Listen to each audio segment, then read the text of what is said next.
Salam əziz dostlar, bugünkü dərsimizin mövzusu faylın silinməsi və bir dəfəlik kompüterdən uzaqlaşdırılması olacaq. Ümumiyyətlə, faylı silmək üçün bir neçə metod mövcuddur. Faylı həm klaviaturun köməyi ilə silmək olur, həm də kontekst menünün köməyi ilə. Faylı hər iki üsulla silək. Faylı silmək üçün üzərində sağ düymə sıxıldı, daha doğrusu bizim seçdiyimiz obyekt qovluqdur.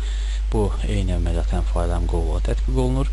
Kontekst menüdən biz udali təmrini seçdik və qarşıya çıxan mesajı dəstəkləmək üçün daha düyməsini sıxdıq.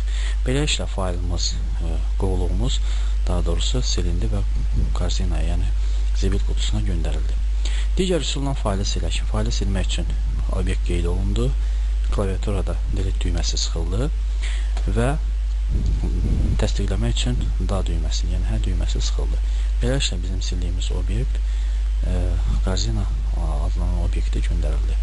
Digər bir faylımızı, məsəl üçün yaratdığımız digər bir faylı bir dəfəlik kompüterdən uzaqlaşdıraq.